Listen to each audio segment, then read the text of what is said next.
What's up, guys? This is going to be a video about the hard mode guild boss. We're going to talk about the basic strategy, the fight, what the best units are to use, some strong and some weak comps, some tips and tricks, the two main archetypes for teams that are doing really well right now. This video will be part one of a two-video series where we're going to look at the two main archetypes that are killing it right now in the guild boss. And as always, if you want to skip ahead to a certain part of this video, you can do that by using the links in the description below. With that, let's get into it.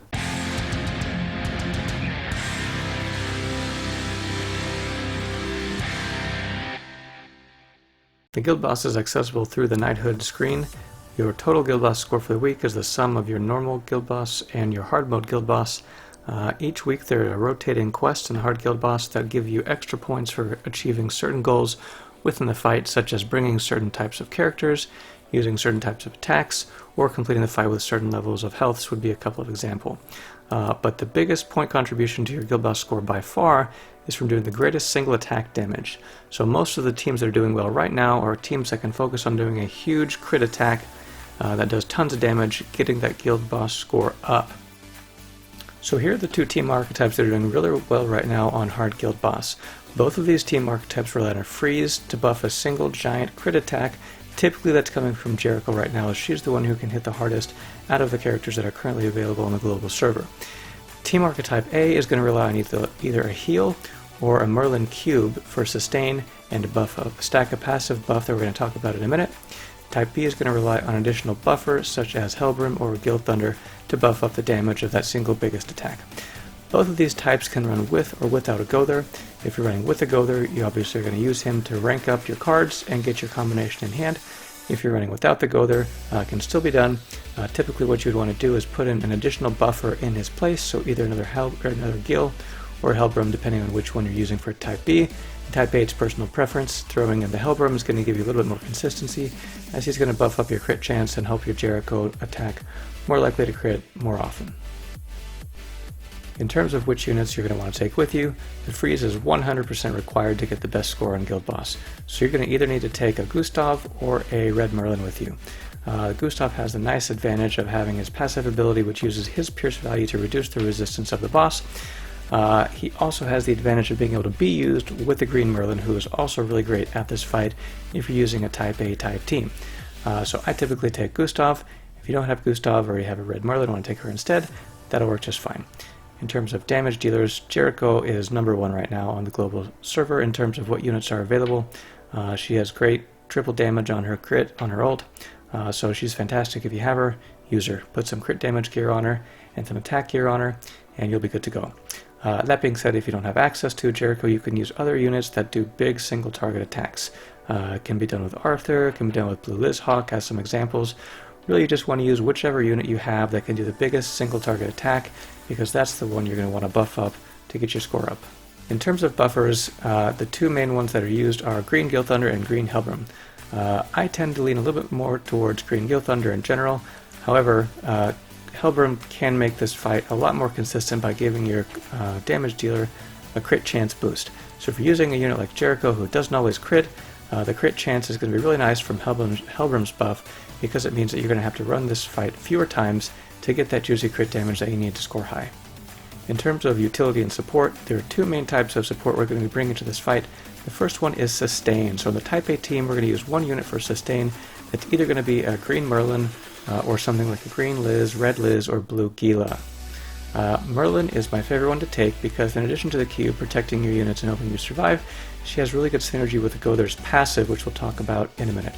If you don't have access to Green Merlin, you can use a Green Elizabeth, who actually works pretty well in terms of having a buff removal and in terms of having her ultimate, which gives ultimate gauge to the rest of your units. A Red Elizabeth healer can be used in a pinch. She has decent heals, she has a passive ability that heals you when you get hit, and her rank 2 heal spell gives ultimate gauge to the rest of your units. Blue SR Gila is also a really good choice, and probably I would take her ahead of Red Liz. Blue SR Gila actually works really well in this fight because she has heals, she has debuff cleansing, and she has the ability to place Ignite on the boss, which can boost your damage on your single greatest attack. So like I said earlier, this is going to be part of a two-video series looking at both these types of teams. Today we're going to focus on Type A, the next video is going to focus on Type B, so with that, let's get into Type A and look at some of the details. So now we're going to get into the Type A strategies key skills. Starting on the left here is our nuke.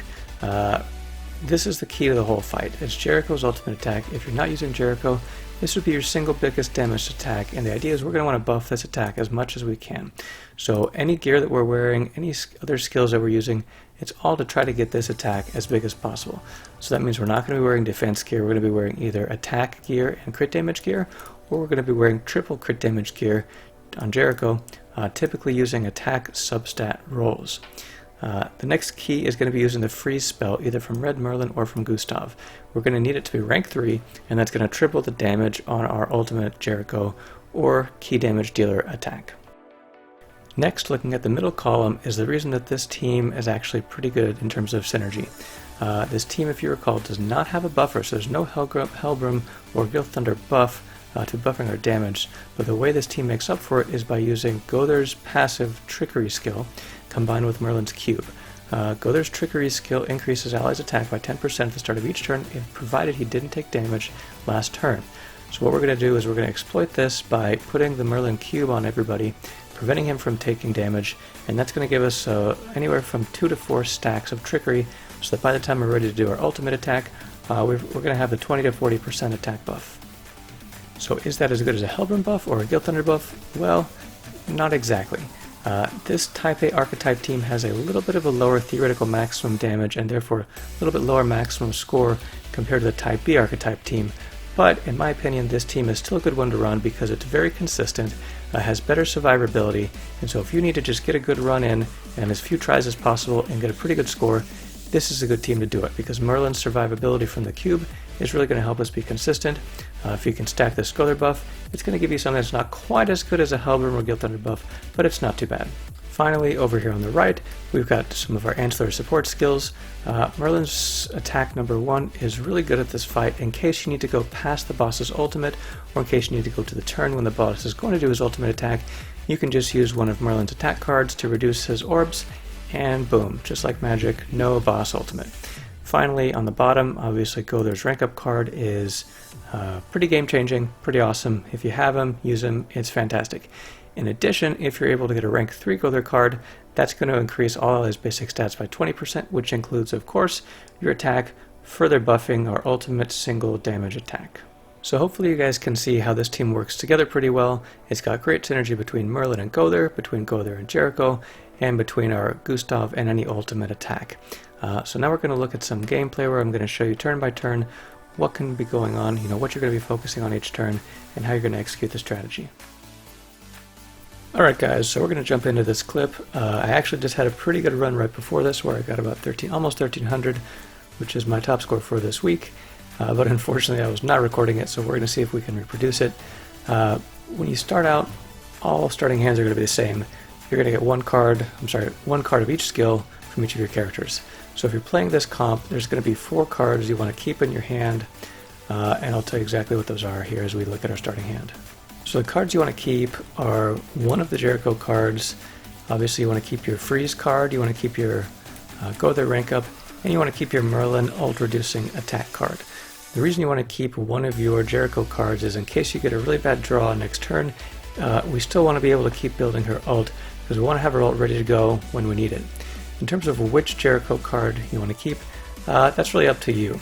If you find that you're having difficulty by accidentally killing the boss, which I do sometimes, it's good to play her skill 1 first before you have any debuffs on the boss because it's going to do less damage. If you're going for a quick fight and you're not worried about dragging it out and you're not worried about accidentally killing the boss, then it's okay to play either one because you're probably not going to kill him by accident anyway. Okay, so we're going to pause here. It's turn 2. We've got in our hand enough cards to make Jericho's ult, plus have 1 left over to help buff our crit chance. We have 2 Gustav freeze cards that we're going to combine to make a rank 2, and we have a Gother rank 2 rank up card that we could use to make that Gustav freeze into a rank 3 freeze. So we really have all the conditions we need to go ahead and finish the fight, but we're going to wait. We're not going to finish it for 2 reasons. One is we want to see if we can get another Gother rank up card to turn his rank 2 into a rank 3, which is going to give us a boost to our basic stats including attack, and that's going to make us crit for more damage. And then the second piece is we're going to wait a few more turns because we're going to want to stack up our Go There Trickery passive buff. You can see I've got Go There cubed right now, so we're starting to stack the buffs. Every turn he doesn't take damage, he's going to get an additional stack, which is an additional 10% attack buff to our whole team. So we'll go ahead and make the plays. We'll go ahead and toss away one of Go There's attack cards. Don't really need it. Don't really need his ult right now. In fact, it's better if we don't get his ult because then we can draw more cards, but we don't really have any other options to play. Alright, so you can see what we've got for the next turn. We did get another Merlin cube, which is good because our cube on Go There is about to expire. We don't want to let that fall off because if he takes damage, the stacks are all going to disappear. We want to be stacking those as much as we can. We've got the Jericho ult.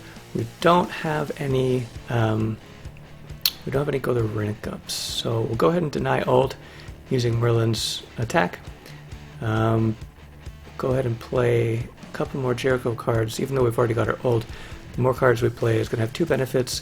One is we are going to boost our crit chance, and of course the second benefit is that we're going to cycle through cards, increasing the likelihood that we're going to find that last Go There card that we need. So clearly we did not find the Go There card that we need. We're still waiting on one more Go There card to get us a rank 3 rank up. At this point, we really still have all the conditions. We can keep waiting on Go There stacks. We've got 3 stacks right now. We could wait up to 2 more turns to try to get lucky and find that Go There card, or we could really just finish the fight, at any time here. So we're going to go ahead and deny ult again. Go ahead and play another Jericho card to keep getting that crit chance up. Well, we don't really need to recube for Go There's behalf, but Gustav is getting pretty low, so we'll go ahead and recube just to try to make sure he stays alive. And then for our last card, doesn't matter so much, but we'll go ahead and freeze, not because we need to freeze, but because we're going to get Gustav ult doing that. This week there is a quest where if you get 3 combined attack ults, you get some bonus points. Not sure if we're going to get that. We do have them in hand. We've got a Merlin ult, we've got a Gustav ult, and obviously the Jericho ult finisher. If we could play all those, we would get bonus points. Obviously we can't because the boss would die too soon. So at this point we don't really want to stall out any longer. It looks like we're not going to get that lucky draw and find that last Go There card we need to get that buff, but we'll go ahead and buff up with a rank 2, which is going to give us our Juicy Freeze. See if we crit here. Crit for 1.7 million. That's not bad. We could do more if we get a better roll, or we could do more if we get the that Go There rank 3 rank up card, which does boost your basic stats. So hopefully this was helpful to you guys to kind of see what the playthrough looks like and what things are going through your head when you're playing this type of comp. Again, this comp is good because it stalls out with that Merlin cube, gives you a better chance to draw the cards you need.